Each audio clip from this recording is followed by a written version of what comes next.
तो अध्याय 3 का प्रश्नावली 4 का पहला क्वेश्चन बोला निम्नलिखित समीकरणों की विभेदक क्या दीजिए। विभेदक को बोलते हैं डिस्क्रिमिनेंट। इसको शो करते हैं डी से, d equal to b square minus 4ac। ठीक है, तो अब आपको क्या करना है कि यहां पे इस फॉर्मूला का स्क्रीनशॉट ले लीजिए। ठीक, तो स्क्रीनशॉट आपने ले लिया होगा, उसके बाद मैं आगे बताता हूं। जैसे पहले क्वेश्चन आपको दिया है x square minus 4x plus 2, ठीक, इक्वल टू 0। यहाँ पे अगर आपने मेरे पहले का वीडियो देखा होगा तो आपको समझ में आएगा कि a जो होता है एक्स स्क्वायर के साथ जिसका इंटू हो रहता है उसको क्या बोलते हैं, a बोलते हैं। ठीक, एक्स स्क्वायर के साथ किसका इंटू हुआ है, 1 का। b क्या है, जो x के साथ इंटू है, b के साथ किसका इंटू हुआ है, -4 का। जो x के साथ इंटू हुआ रहता है उसके बगल में जो चिन्ह होता है, जो गुणा होता है उसके बगल में जो चिन्ह होता है, साइन होता है, उसको भी अपन लिखते हैं। और c इक्वल टू होता है 2। इतना तक तो समझ में आ गया होगा देशवासियों। आगे चलते हैं। ठीक, तो अब अपन फॉर्मूला में मान रखते हैं d, जिसको बोलते हैं क्या है, विभेदक। कृपया मेरे राइटिंग पे ना जाइएगा, मेरे को पता है खराब है, कोई कमेंट में लिख ना दीजिएगा कि राइटिंग खराब है, अन्यथा मैं कमेंट डिलीट मार दूंगा। चलिए आगे चलते हैं। तो d इक्वल टू होता है बी स्क्वायर माइनस 4ac। ठीक है, आगे आपको समझ में आएगा। तो बेटा देखो d जो है यहाँ पे b का वैल्यू क्या है अपना, -4 इक्वल टू 4 इंटू ए क्या है बेटा 1 और c क्या है 2। आपको मेरे को लगता है इतने तक समझ में आ गया होगा। अगर नहीं आया होगा, जहां पे दिक्कत होगा कमेंट करके बता सकते हैं। d इक्वल टू 4 चौको 16, 4 दूना 8, 16 में 8 गया 8। यही है आपका विभेदक।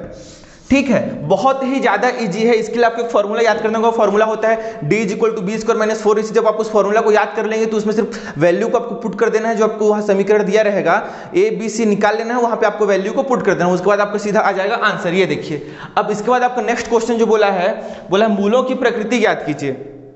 क्या बोला, निम्नलिखित वर्ग समीकरण के मूलों की प्रकृति ज्ञात कीजिए। प्रश्नावली 4 में जो पहला, दूसरा, तीसरा क्वेश्चन है, तीनों में एक ही फॉर्मूला यूज होगा, d equal to b square minus 4ac का। ठीक है, तो मैं आपको बताता हूं मूलों की प्रकृति होती क्या है। जैसे मूलों की प्रकृति 3 प्रकार की होती है। उम्मीद है आपने स्क्रीनशॉट ले लिया होगा, नहीं लिया होगा तो वीडियो को फिर से रिवाइंड करिए, स्क्रीनशॉट ले लीजिए। मैं आपको बताता हूं मूलों की प्रकृति क्या होती है। अगर d का मान 0 के बराबर होगा तो दोनों मूल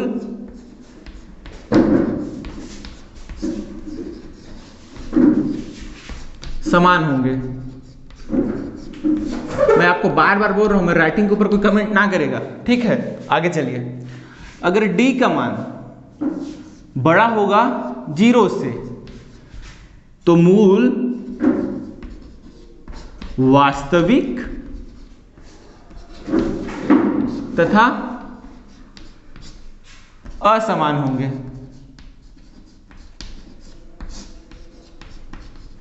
और अगर d का मान छोटा होगा 0 से तो मूल काल्पनिक तथा असमान होंगे।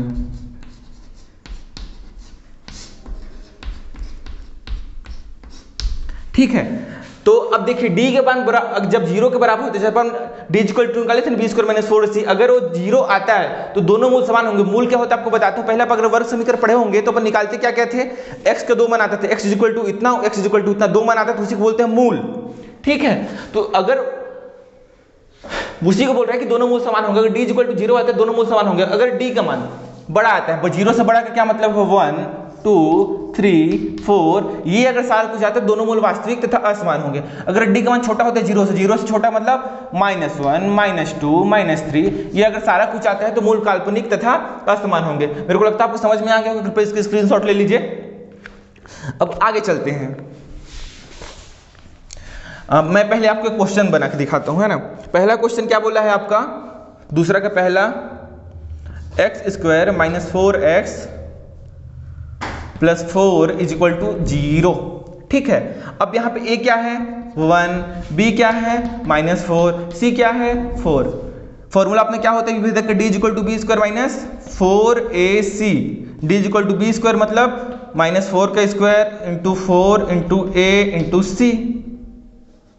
ठीक है, 4 चौको 16 माइनस माइनस प्लस, ऋण का वर्ग धन होता है देवी सज्जनों, आपको पता है कि नहीं पता होगा ध्यान दीजिएगा, वही होता है 4 चौको 16।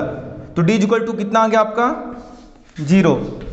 अब एक d इज इक्वल टू 0 आया है, कौन सी कंडीशन को सेटिस्फाइड करता है? ये देखिए d इज इक्वल टू 0 तो पहला कंडीशन को सेटिस्फाई करता है, तो दोनों मूल समान होंगे।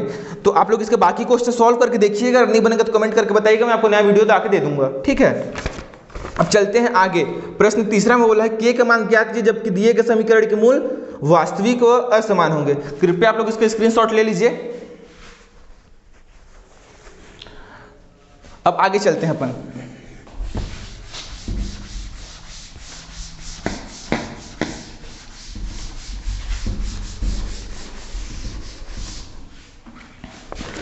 देखिए k का मान ज्ञात कीजिए, मैंने क्या बोला था, पहला दूसरा तीसरा तीनों क्वेश्चन में एक ही फॉर्मूला यूज होगा, ठीक है। तो क्वेश्चन है आपका पहला 2x square minus 10x plus k is equal to 0। ध्यान दीजिएगा, इसमें अपन क्या करते हैं, जब k का मान निकालना होता है तो d बराबर 0 लेके चलते हैं, ठीक है। और आपको तो पता है, देखिए और दे दूं कि d का मान क्या होता है, b square minus 4ac is equal to 0, ठीक। अब बेटा यहाँ पे देखो आप लोग कि b क्या है, a क्या है 2, b क्या है -10, c क्या है k। वैल्यू अपन पुट कर देते हैं इधर, तो 10 का square, okay, 4 into a into c, ठीक है। अब आगे आप लोग देखिएगा कि 10 दहम 100 -4 दूनी 8 के, ठीक है, इज इक्वल टू 0। अब 100 8 ऋण 8 के उधर गया तो धन 8 के हो जाएगा, और k इज इक्वल टू हो जाएगा 100/8। अब ये हो जाएगा 2 4 दूना 8, 4 दूना 8, 4 पंचे 20, मतलब 25/2। ये आ गया आपका k का मान, k इज इक्वल टू 25/2, ठीक है। तो आपको मेरे को लगता है समझ में आ गया, इसका स्क्रीनशॉट ले लीजिए। बाकी क्वेश्चन आप लोग खुद से करिएगा, अगर किसी क्वेश्चन में डाउट होता तो आप मेरे को कमेंट करके बता दीजिएगा। Thank you very much. हाँ हाँ सुनो।